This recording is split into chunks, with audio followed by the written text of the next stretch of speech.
Kagulat World. Buong China at buong Asia ang napatingin nang lumabas ang official entry list ng 2025 Guangzhou Open dahil kasama sa top 5 seeds ang pangalan ni Alexandra Ella.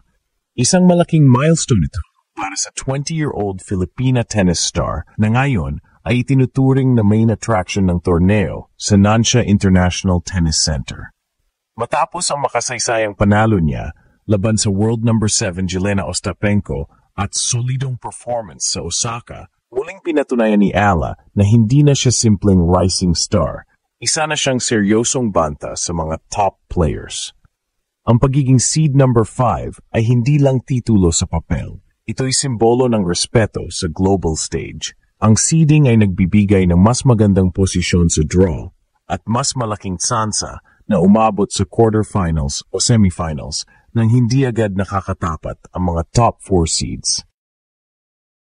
Ayon sa mga ulat mula sa WTA Tennis at Tennis Infinity, si Ella ay kabilang sa elite cast na bumubuo sa Guangzhou Open lineup, kasama sina Donna Vekic, Katerina Siniakova at Tatiana Maria. Ngunit sa kabila ng mga mas kilalang pangalan, si Ella ang itinuturing na crowd favorite dahil sa kanyang explosive baseline play at fighting spirit. Sa bawat match, ramdam ang suporta ng mga Filipino fans sa China, Hong Kong at Southeast Asia na nagbubunyi sa bawat panalo niya. Para kay Alex, ang Guangzhou Open ay higit pa sa isang torneo. Isa itong oportunidad na mag-ambag pa ng ranking points bago matapos ang season at makapasok sa top 50 ng mundo, isang target na abot kamay kung makapasok siya sa finals. Ngunit hindi magiging madali ang daan. Inaasahang makakaharap niya ang mga top servers ng Europe at Asia, kaya't endurance at consistency ang magiging susi.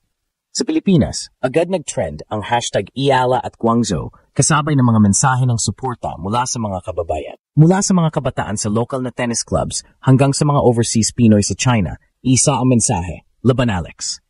Mula sa pagiging junior champion hanggang sa pagiging WTA top seed, si Alexandra Ella ay patuloy nagbubukas ng pinto para sa mga susunod na henerasyon ng Pinoy athletes. Sa Guangzhou, hindi lang siya lumalaban. Pinabago niya ang pananaw ng buong mundo sa kung ano ang kayang gawin ng isang Filipina sa world tennis stage. Buong China ang napahinto at buong Asia ay napawaw nang lumabas ang official entry list ng 2025 Guangzhou Open dahil kasama rito si Alexandra Ella bilang top 5 seed ng torneo. Sa edad na 20, ang Pinay tennis sensation ay opisyal ng kabilang sa elite players ng WTA circuit at siya na ngayon ang main attraction ng event na gaganapin mula October 20 to 26 sa Nansha International Tennis Center. Ito ang unang pagkakataon sa kasaysayan ng torneo na may Filipina na pumasok bilang top seed. Isang tagumpay na hindi lang para kay Alex, kundi para sa buong bansa. Ayon sa official WTA draw, si Ella ay nasa linya ng mga heavyweights tulad ni Donna Vekic, Tatiana Maria at Katerina Siniakova. Ngunit sa mata ng maraming fans, siya ang dark horse na paborito ng crowd. Ang seeding niya bilang number 5 ay bunga ng mga sunod-sunod na panalo nitong season. Kabilang ang kanyang historic upset laban sa world number 7, Jelena Ostapenko sa Osaka Open. Ayon sa Tennis Infinity at WTA Insider, Ella's recent surge in ranking points ay nagtulak sa kanya papasok sa top 45 ng world rankings, ang pinakamataas na posisyon ng isang Filipina sa kasaysayan ng women's tennis. Dahil dito, nakakuha siya ng automatic seeding sa Guangzhou, isang malaking advantage dahil maiwasan muna niya ang mga top 4 seeds hanggang sa quarterfinals. Sa tennis world, napakalaking bagay ng seeding. Ito ay tanda ng respeto, consistency, at pagkilala sa isang player bilang tunay na contender. Pero higit pa sa numero ang dala ni Alex. Sa bawat torneo, ramdam ang enerhiya ng mga Pinoy fans na nakasunod sa kanya mula junior circuit hanggang WTA main draw. Sa social media, umarangkada agad ang hashtag #Ella at Guangzhou, habang ang mga Pinoy communities sa Hong Kong, Macau at Guangzhou ay nag-organisa ng local watch parties para masubaybayan ang laban ng kababayan nila. Maging ang mga Chinese tennis fans ay nagpapakita ng respeto at paghanga. Tinatawag siyang Asian Warrior Queen dahil sa kanyang disiplina at mental toughness. Ang Guangzhou Open ay bahagi ng WTA 250 series, ngunit sa kasalukuyang field, halos WTA 500 ang level ng kompetisyon. Kasama ni Ella ang ilan sa mga seasoned champions at power servers mula Europe, pero confident ang Pinay star na kaya niyang makipagsabayan. It's a big challenge, but I've trained for this, ani Ella sa kanyang interview bago tumulak papuntang China. I'm proud to represent the Philippines, and every match is a chance to make history. Sa unang araw pa lang ng coverage, pinakilala siya ng WTA Asia bilang isa sa mga rising faces of the new Asian generation. At ngayon, habang papalapit ang draw ceremony, isang tanong ang bumabalot sa tennis world. Hanggang saan nga ba madala ni Alex Ala ang bandila ng Pilipinas sa Guangzhou Open? Ngayong kumpirmado na si Alexandra Ala bilang top 5 seed ng 2025 Guangzhou Open, ang atensyon ng buong WTA Asia ay nakatutok na sa kanya. Hindi lang ito simpleng torneo. Ito ang stage kung saan patutunayan ni Ala na kaya niyang magtagal sa itaas, laban sa mga veterana at multiple title holders. Sa kabila ng pressure, kalmado ang Pinay, dala ang kumpiyansa ng isang manlalarong nasubok na sa global stage. Mula sa kanyang panalo kontra Jelena Ostapenko, isang world top 10 player, nagbago ang tingin ng mga eksperto kay Ala. Hindi na siya junior prodigy, isa na siyang full-fledged WTA threat.